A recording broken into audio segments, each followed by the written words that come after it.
You were Ladies and gentlemen, welcome to another edition of the AFC East Roundtable, brought to you by Roundtable Sports, real coverage from real fans. It is officially summer vacation for the NFL, and it's that time of year where you're probably going to get pissed off by quite a few of the speculation season takes, if you will.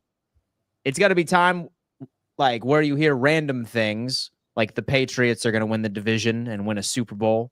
It's going to be something like Bryce Young's going to be MVP. Some wild takes you're going to start hearing during this time of the year. And I'm so glad that you decided to spend this time with us over on the AFC East Roundtable. I am feeling it. Richie, how's life, man? Talk to me. Life is great. Love doing the AFC East Roundtable. And I'll tell you right now what I'm excited about. This show live during the season. All right? Because it's the dead period. And we're trying to get through. We're all fans of this sport that now it's going on to Haiti. It's like a drug. We're like addicted. We're like, where to go? Now we got to wait for a long time. We're here to try to entertain you guys up into the season. But man, I think this is going to be the craziest season of this channel since we started, just because of the state of the AFC East, where we're all at with Roundtable Sports. I'm really excited about it. Training camp is right around the corner, but we're live here on another AFC East Roundtable. Shout out to Big C for stepping in for our boy TD Finstock, who couldn't make it tonight. Big C, how you doing, bro? Great to have you back. I'm doing great, guys. Thanks for having me. Always a pleasure to join you guys. Hell yeah, man. Hell Always, yeah. man. Colby, the man, the myth, the legend. The man, the myth, the legend himself. Dude, I appreciate that. You know, I feel like it's been the busiest last few weeks. I want to say of my life, but maybe not my life. Maybe just in a recent memory. There's a lot of things going on behind the scenes with Roundtable and, you know, me personally. I was looking at the classes that I have coming up. For those who don't know, I'm getting my bachelor's in sportscasting. And one of my final classes I see just pop up. It just says graduation. And I was like, wow, like I'm almost there, baby. We are almost throw you a party, Colby, when you graduate. Full go, baby. You're almost graduation, there. we are full go. Man, by the way, I've been working on this edit for like, not 18 hours, but I want to say a good like 5 hours, 6 hours over like edit, the last video couple or days. graphic? It's you know what you got? You want a little sneak peek? I want a sneak peek. You want a little sneak peek? It's not finalized, but I can give you a little sneak peek on what it's something new. I haven't done something like this before, but I wanted to try something a little new. Wait a second. So this is what we're looking at. You made this? I made this, yeah. I'm not done yet. Like a picture. Like it looks like I'm looking at a photo that you took with your phone. I think that was my goal, right? We got the little Patriots global lanyard, like That's my little. Sick, dude. This is my actual business card down here too. That's the cool part. I made this Mike Vrabel thing right here. Wow, we got the little awesome, Josh McDaniels storyline right there. So, Damn. Yeah, Chat, what do you guys think? Working on something new, man. Dan, what do you think of this graphic that Colby created for Patriots Global? Good God. Not done That's yet, really man, that's actually sick. I was like, so the kitchen smells incredible because someone's been cooking in here. I got to tell you, wow. Are you a Photoshop connoisseur, or what system do you use? Or maybe you want to keep your strategies for this close one. to the vest. Huh? You know what, Dan? Yeah, you're right. Maybe I should keep it close to the vest because I feel like maybe if I tell you guys, then you're just gonna start using it, and then I'm fired. So, well, no, bro, you're the VP of social media.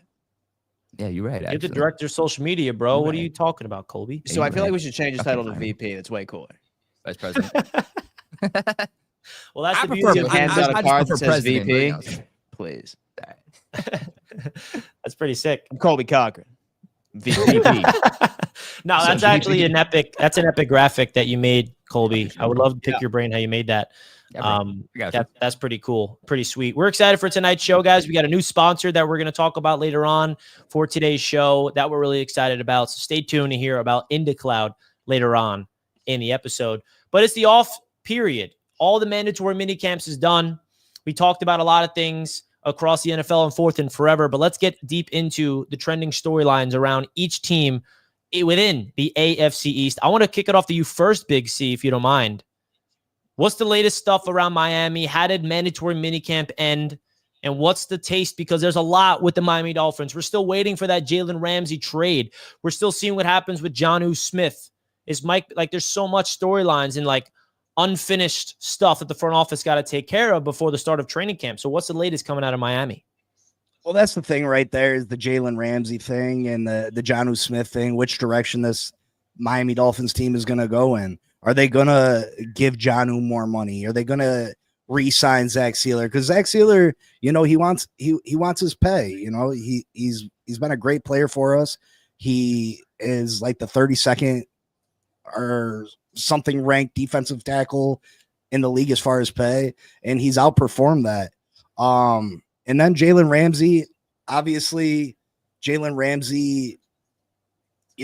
a complete mess. We're in such need of cornerback help that the fact that we have a top 10 corner on our football team, yet we have to trade him away because he's unhappy is absolutely ridiculous. We're not going to get fair compensation for Jalen Ramsey. We're probably going to have to settle on a 6th round pick, maybe a 5th if we're lucky. And we're probably going to have to pick up a big portion of the salary. And it's just a joke. Chris Greer not jumping on Jair Alexander, that was a big mistake in my part. I was banging the table for us to sign Jair. I know he's an injury-prone guy the last few years, but when healthy, he's a top 10 talent in this league, probably a top 5 at the cornerback position. And if you got such a huge hole at the cornerback position, why wouldn't you go out and try to nab him? Everybody was like, oh, injuries. He's going to cost too much. 1 year, $6 million, 4 million. I don't know the exact number on it. It was. I got a question for you. Yeah. I got a question for you, Big C. And I know this is not going to last, but right now the Jets and the Patriots are tied for the lead in the poll when I first launched it. Just saying. Within the first wave of votes of the fan base in the poll. Just saying, that's a good sign for the Patriots. Speaking of the Patriots 12 with a super chat. Tua, worst quarterback in East. Miami will win 5 games. Your response to Patriots 12, Big C. I mean, come on. Tua win 5 games in his sleep. And, if he's healthy for 5 games, we're going to win 5 games. Tua's going to win games. Tua's a good quarterback. Excuse me. He's not elite. He's not in the Josh Allen class. He's not in the Lamar Jackson class. He's not in the Patrick Mahomes class. But he is a very Josh Allen's elite. I mean, I know. It's just annoying that he is. He's still an MVP this year, but he's still elite, So the thing with the Miami Dolphins, and I recently started watching film, right? Like I've never really been like a film guy, but like this offseason, I was like, you know what? I'm going to learn. So I took a course. I started looking up, and I started looking at the Miami Dolphins. I don't even necessarily think that it's Tua. I don't even necessarily think that it's Mike McDaniel anymore. And that's me kind of stepping aside and trying to be as unbiased as humanly possible. Has everything to do with Greer and his utter refusal to address anything on the offensive line. Because number one, like Tua has no time to find his open reads, consistent pressure. But then more importantly, you can't establish a run game in between the numbers. Like you cannot run in the A or the B gaps whatsoever because run blocking is so terrible. And the reason why Tua has such a short average depth of target is because that is the only way that you guys can try and supplement the lack of ground game that you put out any given season. You have to throw all those little running back screens behind the line of scrimmage to mimic that. And that's why I think that Miami typically starts off hot, but then toward the back half of the season, they figure out your little screen game and you already can't run block. Everything to do with that offensive line, man. It saddens me for Miami fans because that's truly the reason why everything is just not working. Absolutely. Tua takes a lot of the blame. And, some of it is just. Some of it is just. We can't beat good teams. We struggle in cold weather. Well, what do teams typically do in cold weather? They run the football, right? They stop the run. We struggle at that because Chris Greer refuses to address it. As far as our passing game goes, it's easy to stop Mike McDaniel's passing game if you can sit 2 safeties deep. If you can stop our running attack with 4 linemen, you know what I mean? You can drop everybody else back in coverage. And that the fact that the offensive line is so bad, Tua doesn't have time to throw the football. These guys, you jam Tyreek Hill at the line, the timing's off.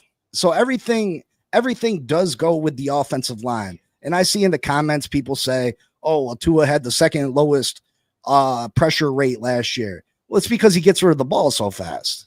It's a necessity. If he were to sit back there and try to drop back and pass, he's gonna get pressure and he's gonna get sacked without a question. Receivers don't have time to get open. Teams are able to drop 2 deep safeties, so that eliminates the deep ball. That's all that's left. So the offensive line is a huge problem. And now, we kind of address it a little bit. We're still 1 injury away from Liam Eichenberg being back in the starting lineup. We got no depth on the offensive line, and we're bound to suffer an injury as teams do. But he refuses to address the cornerback position now. I feel really good about our defense except for the cornerback position. We got one of the best in all the league getting shipped out for whatever reason because he can't get along with that coach. I'm all right with the young safeties. Is Ashley Davis starting for you guys? I mean, as of right now, I think he is. We got a rookie in Trader who is very good out of Maryland. I think he's going to be really good for us. But I like our safeties better than what they were last year. We had Jordan Poyer, who was a complete disaster, and Javon Howland, who only wanted to play when he wanted to play. He was playing for a new contract. He wasn't sticking his nose into the running game. He wasn't the same player. Javon Howland hasn't been the same player in the last 2-3 years. So it's not really a loss. I feel like these young, athletic, hungry safeties is an upgrade. I know they're inexperienced, but I think it's an upgrade over last year. But the fact that we refuse to address the cornerback room is absolutely atrocious. And you got the delusional Miami Dolphin fans that will say, oh, you got to give the kids a chance. You got to give the guys a chance. Listen, we don't have time for that. We don't got time for that. Zach Sealer's getting older. Tyreek's on his last year here. So you're in an all-win now mode. You're supposed to be. If you're paying your quarterback $50 million a year, you're paying your wide receiver $30+ million a year. You're paying your other receiver $25 million a year. Why wouldn't you be in a? You know what I mean? Why wouldn't you be? No, yeah, I think that's the thing about the Miami Dolphins is that they are in a win now mode. They must win because I don't want to say. I think this is true. I think they're capped out in terms of this is as good as the roster will be. Basically, is what I'm trying to say with Tua Tagovailoa as your quarterback. It's not with the cap situation, so it's now or never for Miami, and that's why there's so much pressure on the Dolphins, in my opinion. Just coming from my perspective of Miami, like take the Jets, the Patriots, the Bills out of it. Just the Miami Dolphins themselves.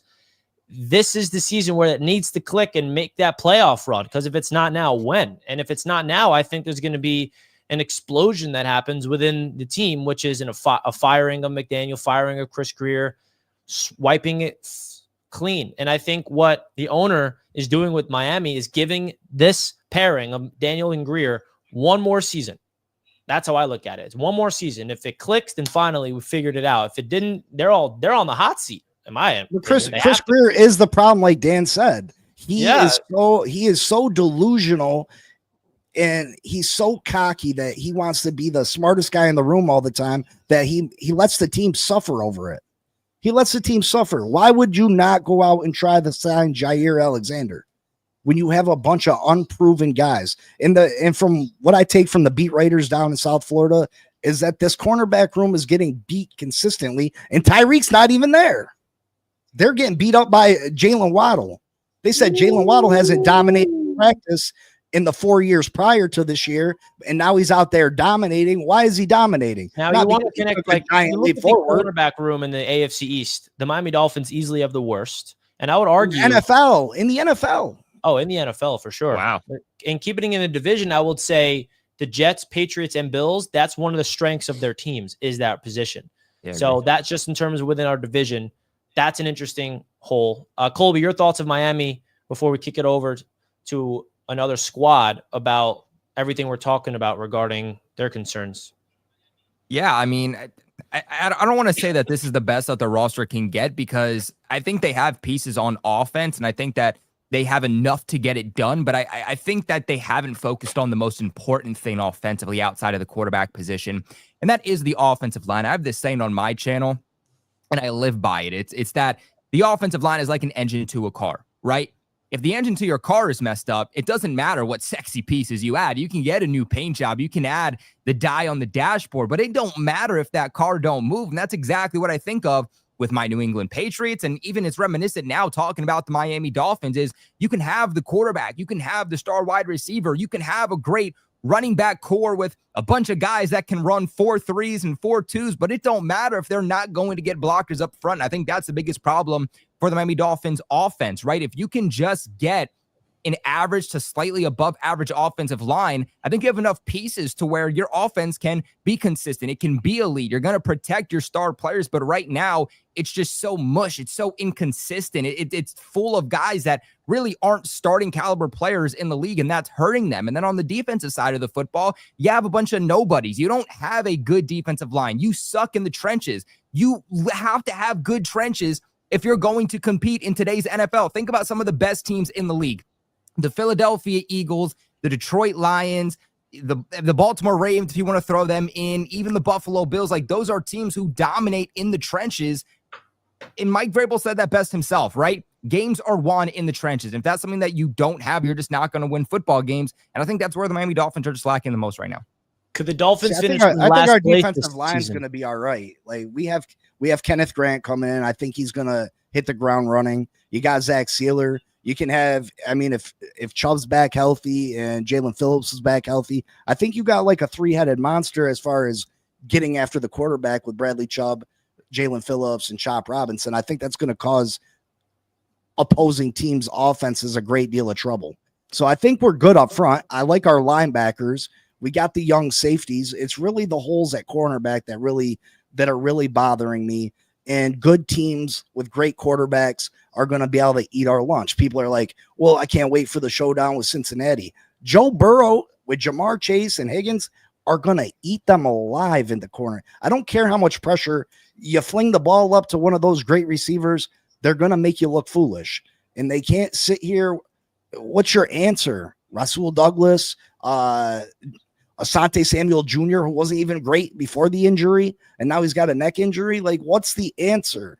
But that's the thing too, Big C, is that you look at the Miami Dolphins defense, and you guys need an elite defensive line if you're going to make up for the deficiencies you have in the secondary. But you don't, right? Those two things go hand in hand, the secondary and the defensive line, because if you have a great secondary but a poor defensive line, it's not going to matter. If you have vice versa, if you have a great defensive line, poor secondary, whatever it might be, those things go hand in hand. And if you don't have both things to complement each other, you're going to be screwed. And yes, the D-line for the Miami Dolphins is going to be the worst in the league. No. Is it going to be elite? Heck no. Is it going to be above average? I don't even think it's going to be that. And because of that, those deficiencies are going to show themselves all over the defense. I think you're wrong about that. I think our defensive line is going to be above average this year. Line can't stay healthy.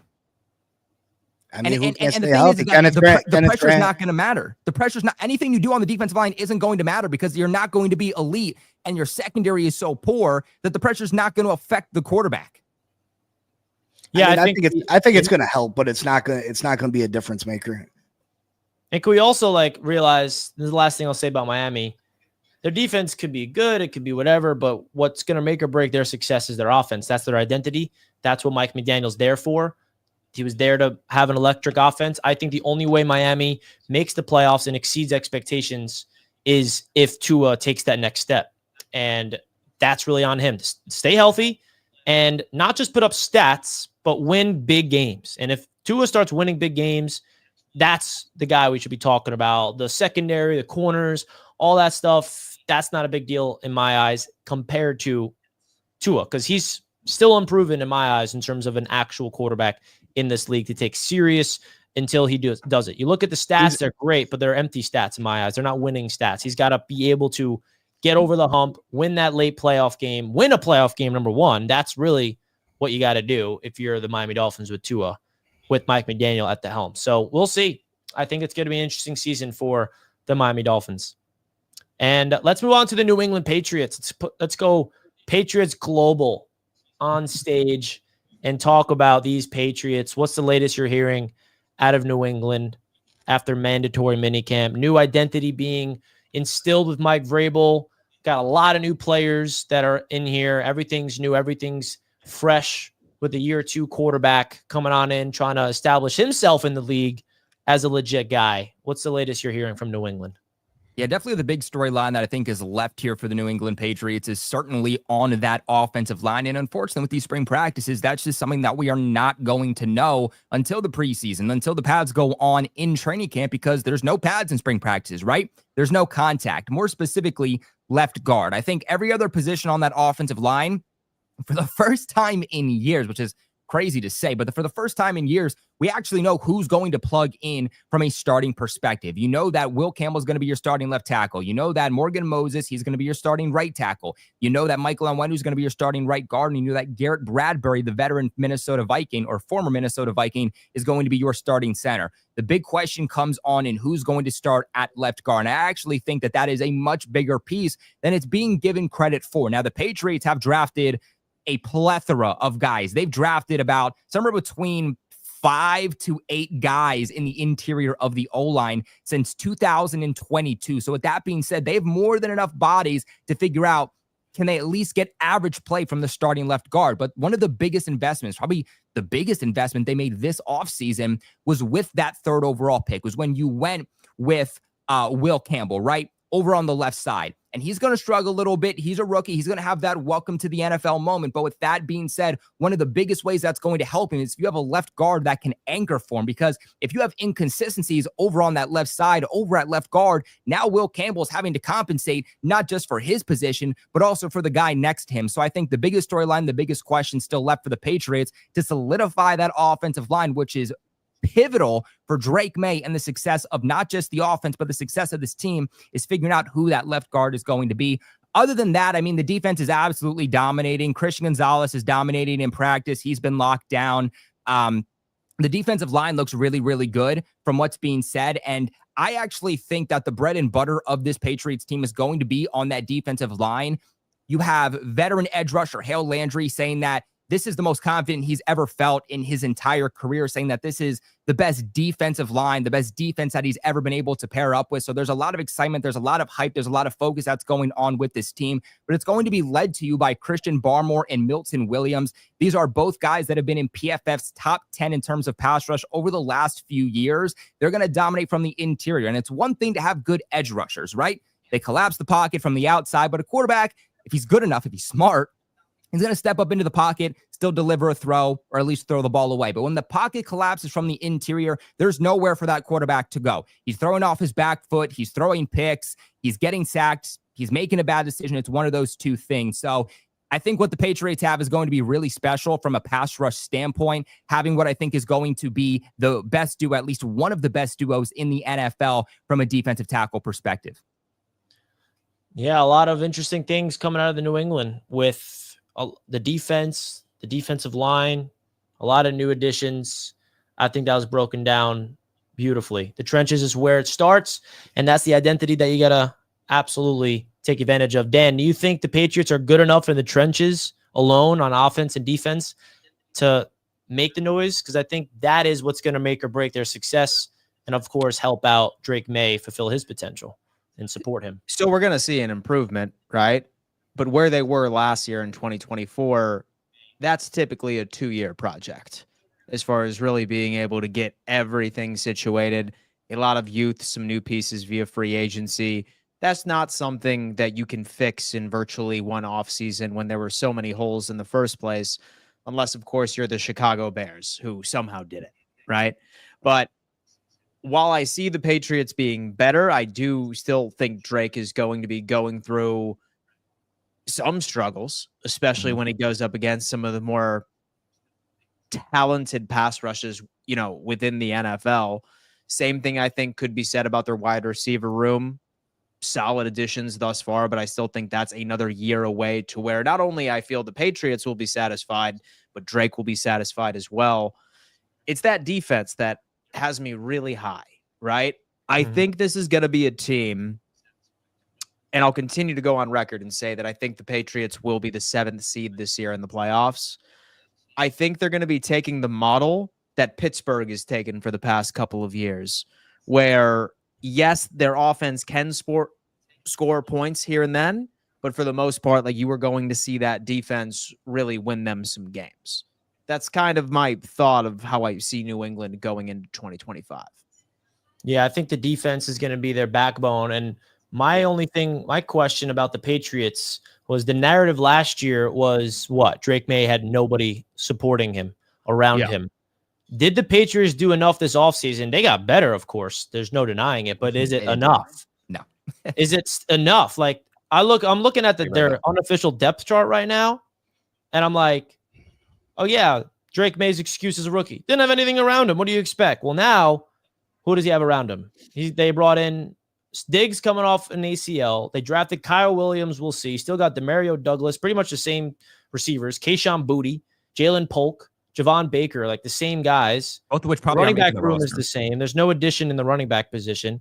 Their tight end is the same. So they got a good left tackle. They got a new right tackle, and that's where it all starts is up front. But do you think, Colby, the Patriots did enough in the offseason personnel-wise to support Drake May for him to be able to have that season that you're hoping for? Hell no, not even close. But at the same time, it's not because they didn't try, right? They went out there, they went into free agency. They tried to get both offensive linemen from the Baltimore Ravens. They tried to address right tackle long-term with a younger guy who's a little bit more in his prime. They tried to go the interior of the O-line, both of which those guys got tagged and re-signed with their respective teams. They tried to get Trey Smith from the Kansas City Chiefs. What happens? He signs an extension. He gets tagged by his respective team. So they went out there, they tried to get guys, but unfortunately just didn't go their way. And when it came to somebody like DK Metcalf, the Patriots were in on it, but they ended up dropping out because they didn't want a guy who, one, they had to give up draft compensation for. They had to pay him as a top receiver. And three, he has those character concerns. So I understand what people are saying in this conversation. Did they add enough pieces around him? The Patriots got better. They're trending in the right direction. Are they going to go from one of the worst units to a top 10 unit? No, I don't think so. Are they definitely going to get better? 100%. But I think with how bad this offense has been, from being the worst O-line in the NFL over the last 2 seasons, historically having one of the worst O-lines in NFL history this past year, not having a 1,000-yard receiver since 2019 Julian Edelman. In fact, the Patriots, like the highest receiving chart for a receiver was Jacoby Myers in 2021, 2022. He put up like 890 yards. So we haven't even put up a 900-yard receiver in years. So with that being said, it's going to take time. Do I think that Kyle Williams will be a wide receiver 1? No. Do I think that Stephon Diggs is the old Stephon Diggs? No. But can Diggs give us 900 yards? Because if he can give us at least 900 yards, I'll take it. And then hopefully you can go next year into the offseason and try to get that Terry McLaurin. You try to get that wide receiver 1, because every single year, wide receiver 1s are available in the offseason via trade. The Patriots, they had too much to address this offseason. It is not possible to do everything in one offseason. I think they did a lot this offseason, but it's not possible, given where they were at, to do everything in 1 year. Next year, now they can focus on solidifying the offensive line and then solidifying and getting Drake May a true number 1 weapon. But they did at least add to the running back position, Rich. They did add, right? Like, they have a good committee. They have the guy who's going to put his shoulder down and run through a mother effer and Ramondre Stevenson. Then you have Travion Henderson, who's going to come in as that speed back, who was the best pass blocking back in the entire 2025 draft class. Then you have Antonio Gibson, who's a former wide receiver converted to running back when the Commanders drafted him. So I think that this is going to be an offense that is primarily run heavy and tries to take a lot of that work off of Drake May. Yeah, Don't man, I'm sleep. Don't particularly sleep on, say, the Patriots' first half of the season goes well. Say that they exceed expectations and they start 5-3, for example, right? Don't be surprised if they could potentially be buyers during the trade deadline for a wide receiver as well. Yeah, I think that's a possibility. Entirely something on the table based off of Vrabel's expectations, because they are still sitting on an absolute pile of cash. $61 million to be exact. Yeah, I think the Patriots are going to be intriguing, man. Big C, your thoughts of New England and your expectations for them first year with Vrabel? I absolutely think they're going to have a scary defense, probably a top 5 unit for sure. It all comes down to Drake May. Like you guys already touched on, Drake May needs more weapons. But I think the kid's talented. I think they're definitely going to be better. Mike Vrabel's a good coach. I mean, I I don't put him on that upper echelon of coaches like a lot of people do, but I think he's a good coach. I think he's an upgrade. And I think the Patriots definitely will be better. Do I think they make the playoffs? I don't. But I think their defense has a opportunity to be really one of the league's top units. Everyone go check out our boy Big C in the house. We got Elwood's tuning into the pod. Finn's Posse podcast. Great content daily. Appreciate that. Appreciate everybody tuning in, man. We got Big C filling in for TD Finn's talk. Love it. Ryan Mutzadel says it's not now because it's completely built wrong for Tua. It's not now because it's completely built wrong for Tua. Well, it has to be now. That's what they're all in on. Is right. I think the concept is right. It's just not all the pieces are there, right? Like you want an offense that has dynamic running backs. He can lean on the running game if needed. And then he has receivers who can just get down the field quick and they can just get big splash plays consistently. Like I think what they want to do, the blueprint for Tua is correct, but I just don't think they have the offensive line to execute the way that they want. Because if you want those splash plays, if you're going to have a bunch of fast running backs, you need a good offensive line that's going to get those guys into space. It's going to protect your quarterback long enough for him to get through his progressions and long enough for those wide receivers to get open. Right now, they don't have that. We had a good line in 23, and when we had a good line, we were the number one offense in all of football. You're absolutely right. Yeah. You know what I mean? So, see, I feel that Chris Greer may have watched that Super Bowl run from the Cincinnati Bengals, and he saw Joe Burrow do it with literally no offensive line. He's like, oh, we could do that. Yeah. And try to like completely mimic the entire situation, but it's just, he just refused to admit that that was an anomaly. Well, that's the thing is they want to keep putting Tua in these positions and criticizing him like he's an elite quarterback, but we all know he's not elite. So we got to stop giving him that. He's not elite. Not elite yet. He can't do the things that the other elite quarterbacks can do. So would you say that there's still like a section of Dolphins fans that do believe he's elite still? And so I've seen. I think there's some that think he can do no wrong. You know what I mean? Yeah. There's a section of Dolphin fans that are delusional and think that the corners that we have on this team are going to do a great job. That we're going to find diamonds in the rough all over, like the Tom Brady of the cornerback position. Like people are delusional just because a person puts on a Dolphin uniform that automatically we got to have these. It's funny how TD is known as the one that like always brings down Dolphins fans' expectations, but I want to know the dude who just feeds the propaganda, and like really gets into like these Dolphins fans' heads being like, oh, hell yeah, Tua is the guy. And if not, we got Quinn Ewers, man. Watch out. He's going to actually. Who's the guy that has been poisoning Finns fans' minds? I would really like to meet him. He's in deep on the Dolphins community, but yeah. There's this guy, Pete's Take. He says that Mike McDaniel is ruining Zach Wilson. He's changing up Zach Wilson's game. And it's ruining Zach Wilson. The propaganda over here, man. Zach truthers are crazy. I had to deal with those guys. You know, they're pretty out there. Truthers? The Zach truthers. I mean, as a Jets fan, you know, from BYU, you know, the BYU fans of Zach Wilson. So Fields truthers are getting pretty crazy though, too. I'm not gonna lie. They are. That's video. That video I ended up dropping the other day.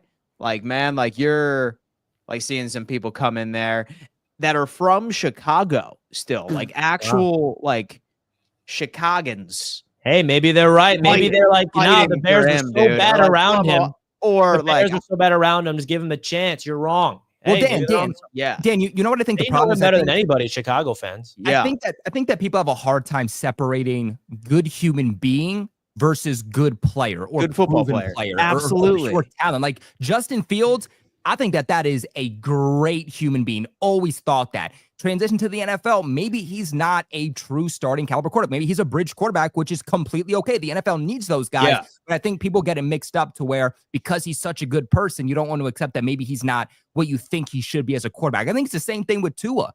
Like I think Tua is one of the best pure human beings in the entire National Football League. The one thing I'll say about Fields in that take is, do you think it's a little too premature to label him that officially, that he's a bridge quarterback? Or do you think this is the year where we'll know?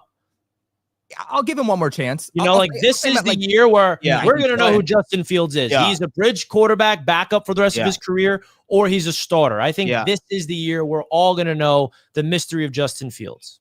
So I've said it about Justin Fields before, and so I still don't think that he can read a defense, but I will give him the benefit of the doubt because he's finally going to have an offensive line, a quality offensive line. So now I want to see what it looks like, because say that something's in the back of your head, Richie. It's a big thing.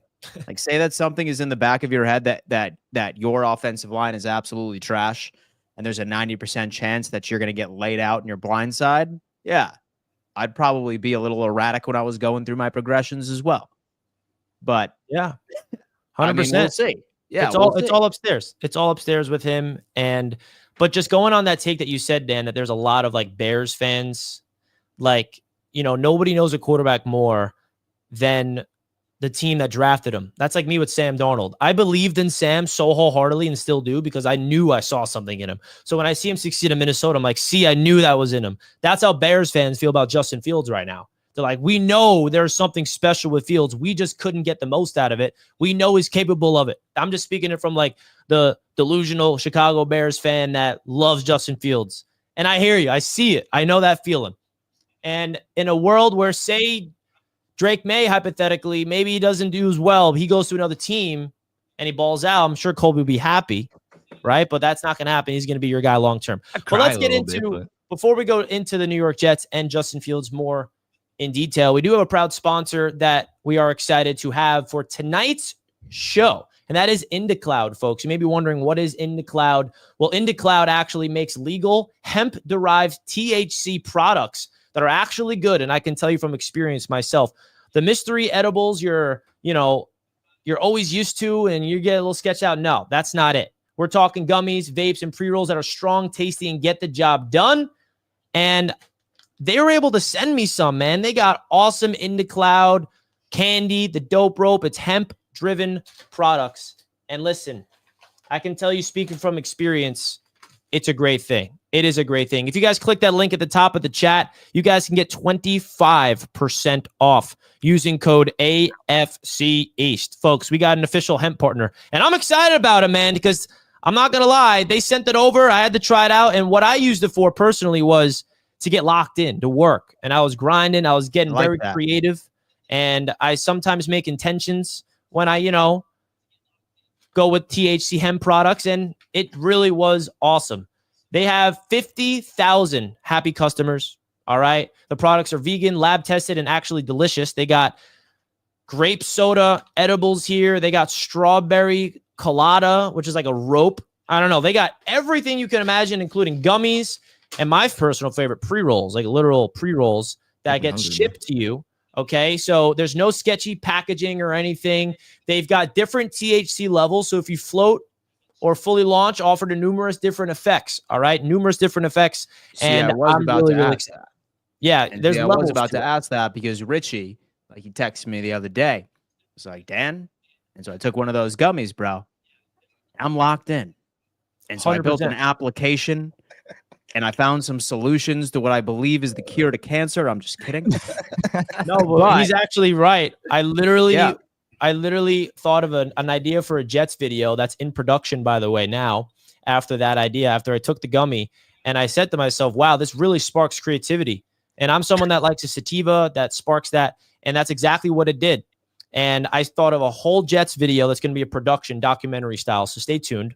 And I'm not even lying here. So if you're 21 or older, get 25% off your first order and free shipping at IndaCloud with code AFC East, folks. The link right now is at the top of the chat. It is also down below in the description. We are very happy to partner up with IndaCloud, and I can speak from experience. It's a great time. Definitely go and check it out. If you're 21 or older, now's your chance to float above the stress, because IndaCloud is giving all new customers 25% off their first order plus free shipping by using code AFC East. All right, that is indacloud.com, INDACLOUD.co. Use code AFC East for free shipping plus 25% off your first order. And when you order, fill out that quick little survey, helps support the show, and keeps IndaCloud sending you the good stuff. So go ahead, tell tell future you've got it covered, then grab a gummy and vibe out with In the Cloud. So we're really excited to provide you guys our first ever hemp partnership with In the Cloud, and it's a lot of fun, man. I recommend the one that is Green Crack. That's the label of it. It's fantastic. We love you guys. Green Crack. It's a hyper sativa. That's why it's called that. And it sparks your creative nerves, man. Your noggin. I like that. It's fantastic stuff. Folks, it really is. So let's check get out In the Cloud. 25% off. It's a hell of a deal. AFC East is the code. And it's cool that we could partner up with brands that I align with. You know, I'll be honest. I align with it. I love that for a while. So bro, you burn? Let's get into the New York Jets. Now let's get into the Jets after that. Yeah. Awesome stuff. And shout out to the chat. We love you guys. And just know that our brands that we partner up here, they're a big part of Roundtable Sports. Really big part of it. So we appreciate you guys supporting them because that means you're supporting us. Now, what I'm excited about with these New York Jets out of mandatory minicamp is what we talked about. We talked about Justin Fields, talked about Aaron Glenn, talked about something different.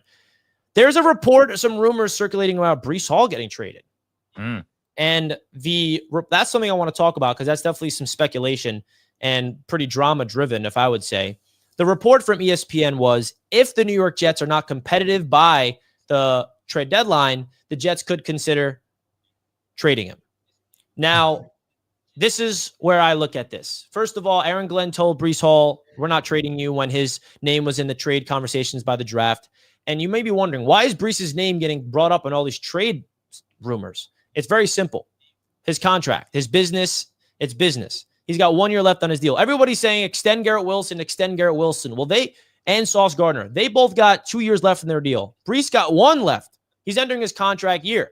And the Jets got to make that decision. Is Breece Hall a guy that we want to be part of this football team long term? Is he someone we want to invest money into? And they got to make that decision. And if they evaluate Breece Hall early on in the season, whether they're not playing well or he's playing well, they got to evaluate, are we going to extend him? Because if we're not going to extend him, if you're the Jets, this is business, you trade him because you don't want him to walk in free agency. I'm not expecting that to happen. I'm hopeful that Breece plays to his full potential that we all know he's capable of with a brand new offensive line, brand new system. I think he's going to get utilized. I don't think he's going anywhere. I think he's going to ball out with this Jets team and finally live up to that full potential that we've all been waiting for, that it's been a mess around him. So I just feel like that's the reason. It's just business. And when you're entering a contract year with the new regime, like you said, Dan, you know, these new coaches, they like to bring in their own guys. And that Breece Hall's not his, just like 90% of the roster is not Aaron Glenn. So he's going to evaluate who fits his squad, who doesn't. And we shall see what comes from that. Do you guys what do you think about that, Dan? It's not even so much that, Richie. We're getting to a point in the NFL where unless you are Saquon Barkley or Derrick Henry, you are not going to be staying on the team that drafted you longer than the 4 years that your rookie contract has. It's just how it is, right? Yeah. Same thing with James Cook. Like, I am very glad that he showed up to minicamp. Sounds like he's... You think this is his last year with Buffalo? Yeah, I don't think we're going to sign him. Yeah, I don't think we're going to. It's a top-10 running back, man. Come on. It's just, you look at all of the positions that come through an NFL draft at any given year, and the running back position is the sole position where it's almost a 100% lock that there's not going to be a lot of development time. You're going to see day one contribution. You are going to see day one production from them. And that's why I think a lot of NFL teams are saying, yeah, we're probably just going to go on ahead and just ride it out. But what leverage you at your prime. And it sucks. It's shitty. I'm not saying that it's fair, but that's just what the NFL is doing. Do you think there's a little shift with last offseason? Saquon Barkley gets paid, veteran. Derrick Henry gets paid, veteran. Who else? Joe Mixon got paid, veteran, went to a new team in free agency, and they kind of balled and were big reasons for their success, I would argue. Do you think that's going to shift the dynamic of how the running back position is portrayed? That, hey, running backs in their mid to late 20s can be impactful? Because I think that was proven last year with those three guys in particular. But I still think a team always has the strategy of when they sign a veteran quarterback, ideally that is their RB2. They're still going into every single draft hoping that they can find crazy ass production from a guy that they are only paying, $2 to $3 million against the cap each and every single year. I thought this was fourth and forever. I was about to ask your thoughts. What's your expectations for Ashton Genty? I'm like going into running back mode. Ashton Genty, man. I'm excited about him. Dude, y'all missed an episode of Fourth and Forever today. Richie and I found this website where we were able to put together the easiest quarterback rankings in the NFL, but it wasn't just us thinking, oh, who should be at 3? Who should be at 4? We literally found this website where it would give you 2 quarterbacks at a time, and you had to choose who you thought was better. And then once you were done answering all of the questions, it gave you the complete list. So like it literally asks you who's better, Bo Nix or Geno. You go whatever, and then you're just answering who's better than who, and then eventually it takes all the data and it ranks all 30, all of them. So we're gonna show you guys them. Should we show them, Dan? Show them the quarterback ranking. There's no graphic for it. Based off of our answers. It's no graphic, but this is what we got. Like, we answered every single question. So, hold on. Zoomed in on accident. So this is an interesting list. I'm not going to lie.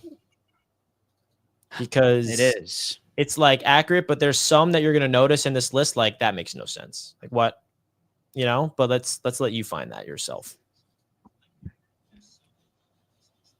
So Josh Allen, number 1, Lamar, Joe Burrow, Mahomes, Jaden Daniels. I like that. I like that top 5. I'm not going to lie. I do like the top 5 as well. Minus Josh Allen, number 1, but, outside of that. Of course you hate that. It's an interesting one. I think there's a lot. This can open up a lot of debate for sure. Like what was like the hottest debate we had? Was Baker Mayfield or CJ Stroud? That was like the toughest debate I think Richie and I had, and the chat was at odds as well. It was really tough. I was the Baker guy, and Richie put CJ. Oh, we both agreed, right? Yeah. So we both agreed Baker over CJ Stroud. It was Baker or someone else. It was Baker or somebody else where we were at odds. And we were like, all right, who is it? I forgot. But stop sleeping on Baker Mayfield. That's my dude. I'm on it. Dude. Now, no. So you're in love with Michael Penix. Like, we've realized that you're in love with Michael Penix. Yeah, I guess Hold so. on, let me see this list real quick. You have Drake May at 29. I knew you were looking for it. I was hoping you didn't see it. You had Cam Ward higher. You have Michael Penix. You have JJ McCarthy higher. You have Justin JJ, Fields. baby. All right, let's add context to this. So this is what we were expecting this upcoming season to be. That doesn't make it any better. Like, what? I don't know. Michael Penix got a ball. I'm realizing I clicked on the show. I'm like, Michael Penix got a ball. Yeah. We might need to do it again, like next week, where it's not expectations, where it's current power rankings. Yeah, we'll do that one with TD. But that was think Drake interesting. May's gonna be worse than last. That's crazy. Okay. See, Colby, we'll see. You could have been on the episode today, man, and maybe you would have helped us out. You guys didn't call me. Yeah, TD should have, because he couldn't. TD should have make it. Man. I'm like, reach out to Colby, get someone to fill in. He didn't reach. Y'all can always just or if he doesn't, y'all can always just text or call me. But you got 224 is blessed by absolutely Jesus ridiculous. today, because if I was there, I would have went in on y'all. Hell no. I was waiting for Big C to chime in. He's like, dude, is that 24? That's a joke. That's a joke. That's ridiculous. Who was that 24 behind Justin Fields, which is the best part, just sitting there hot quietly behind Sam him. Darnold has one good year. Come on, Sam Darnold.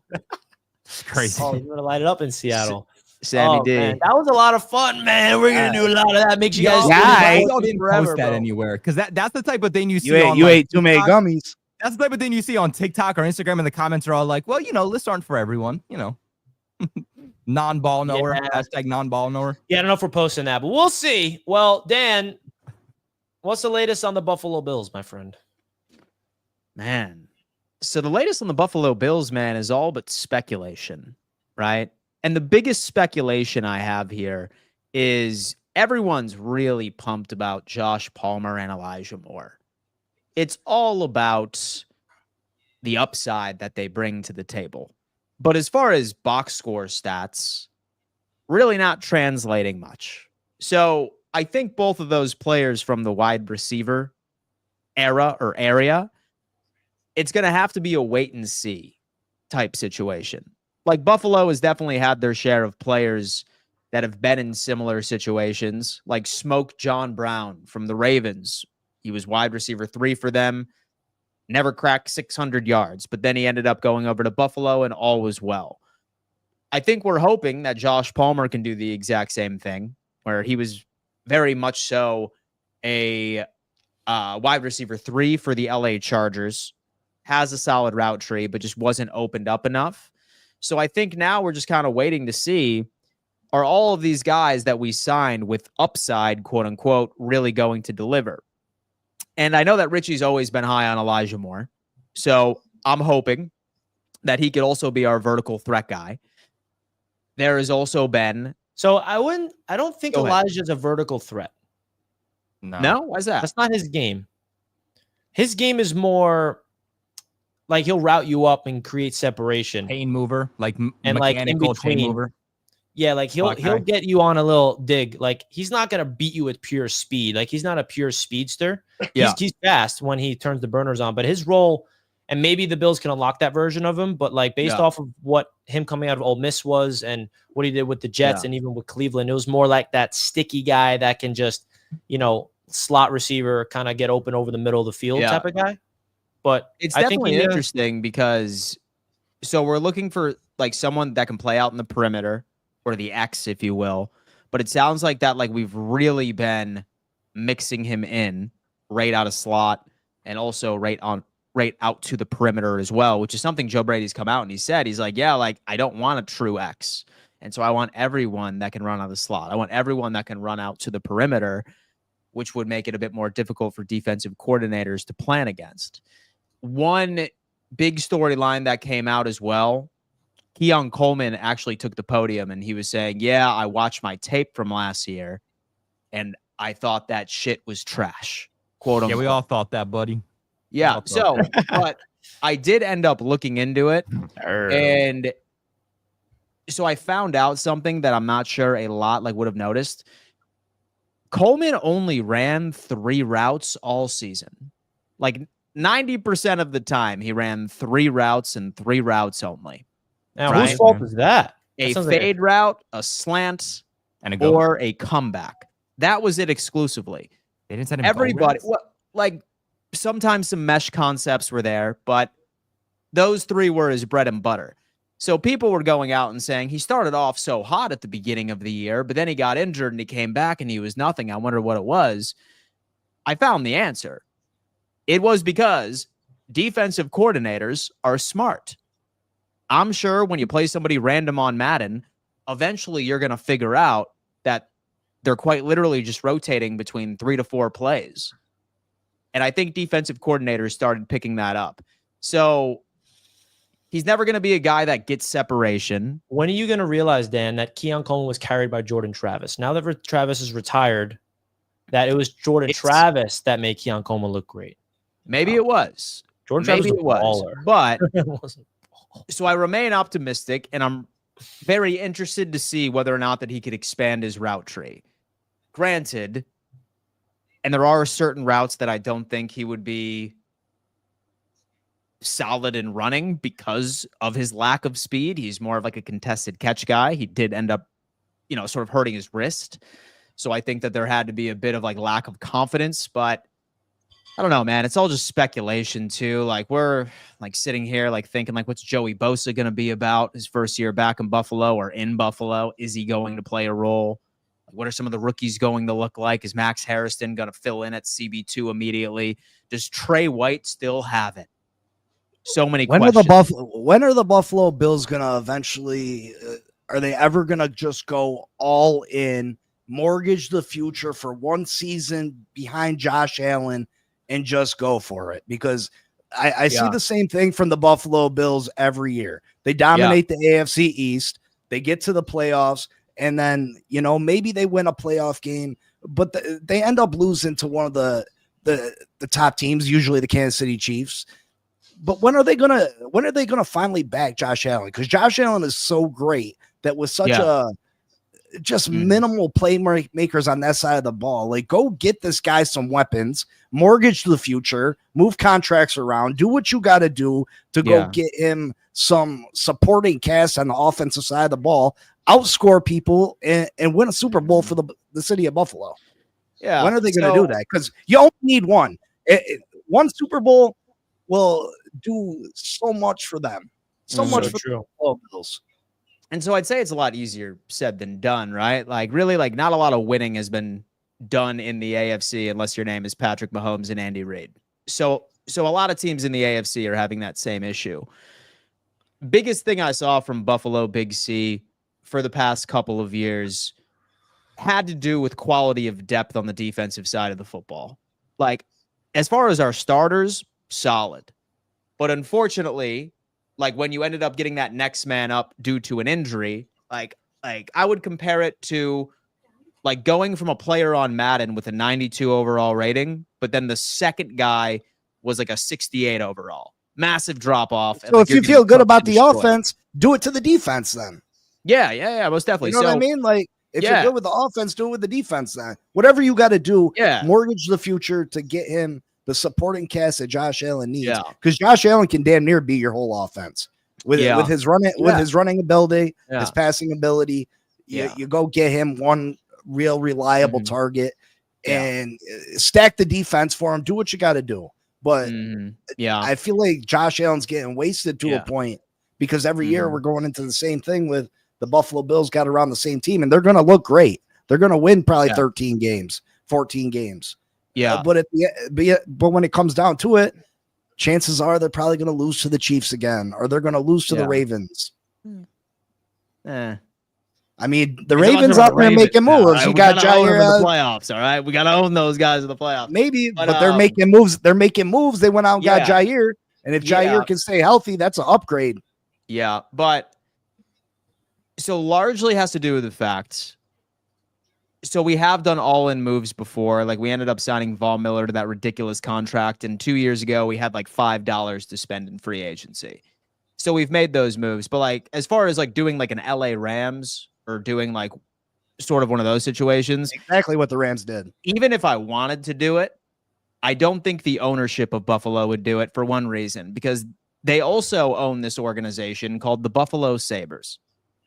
And the Buffalo Sabres have not made the playoffs in 16 plus years, and that team just brings sadness to the city.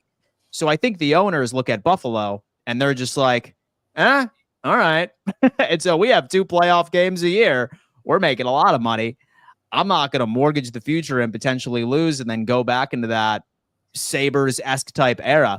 Look, I want a damn Super Bowl. I would be fine to go ahead and mortgage the future, roll the dice, go out and pay an absolute bag to Jamar Chase or something, or pay a bag to Trey Hendrickson and to come on and play in Buffalo. But it's just the DNA. And I'm really hoping this year, now that I feel a hell of a lot more comfortable with depth, say that we end up losing out on Benford, on Bernard, I feel comfortable with the guy that is next man up. But for the love of God, if I could just see this team fully healthy on the defensive side of the football for the first time in forever, I honestly don't think a team stands in our way. And as much as I'm trying to come off as unbiased and as objective as possible, I feel really, really good about this roster. And this is the most comfortable I have felt with Buffalo's roster in quite some time. Except the AFC Championship game. Ooh, burn. Except the AFC Championship game. But I would love for Kansas City to be taken care of before we even get to them. Nah, you want to get over the hump. You want to beat them, man. Will the Super Bowl of the Buffalo Bills matter if they don't beat the Chiefs to get there? You know it would matter more. The Bills just need like a premier defensive lineman. Like, y'all always try to get one of these guys that's just washed up and past his prime. Like, just go in on one elite guy.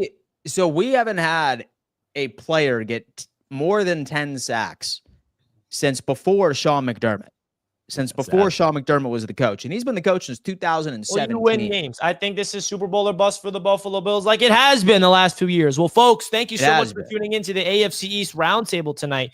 We're more than thankful to have you guys tuning on in this dead period on Wednesday night. We're super excited to keep you guys entertained throughout the offseason on Fourth and Forever every day here on the AFC East Roundtable. Shout out to Big C for filling in for TD Finstock and representing the Miami Dolphins. Big C, anything you want to say? Just Fin Posse Podcast, Monday through Friday, 10 a.m. Eastern time. Come check it out. I do an open fan panel on Thursday nights between 9 and 9:30. Just come check it out. Come check it out for sure. Appreciate you, Big C. Colby, how about you, bro? Hey, man, guys. Your guys already know where I'm at. Patriots Global on YouTube. Make sure you guys follow me on TikTok, too. Been really trying to, post more on there, get out there a little bit more. TikTok. Follow me on Patriots Global. We talk about more than just Patriots topics, too. We're also talking about some NFL topics, too. So make sure you guys follow us over there. I know I've been a little inconsistent, little MIA on Patriots Global for a little while, but it's because Roundtable Sports is winding up for 2025, and there's a lot of big things happening behind the scenes. And boy, oh boy, am I excited for this year. You got that right, Mr. Colby. Dan, yes, any final words? Let me tell you what, my friend. I love that everybody comes in and makes this a part of their Wednesday routine. Roundtable Sports, real coverage from real fans, is a tagline that I genuinely believe is our mantra. It's beautiful. Wow. I am excited for Fourth and Forever tomorrow, boys, and a wonderful week of the summer vacation this NFL has. Absolutely. Love you guys. Shout out to Into Cloud. Make sure you guys use that 25% discount code. Highly recommend it. Speaking from experience, you will not want to miss your chance to get hemp-derived THC products from Into Cloud. 25% off using the code. All right. We got a super chat at the buzzer from Anthony Padilla. Go Bills 100%. Wow. That was a fantastic at the buzzer from, we got into this, right? Dang Johnson? No, we didn't do that. What do you say? The question is for Big C. Do you think Mike McDaniel will get 10-plus wins this season? I'm starting to think he'll be close to the hot seat this year. I agree. I think if Tua can stay healthy and if we can bring in a veteran at the quarterback position, I think we can win 9-10 games. Wow. Well, thank you, Dang Johnson, for the super chat. Anthony Padilla for the super chat. Ryan, Patriots 12, all four of you guys for the super chats. We love you guys so much. Go check out King Jamie. He's about to start his stream on his channel after all this.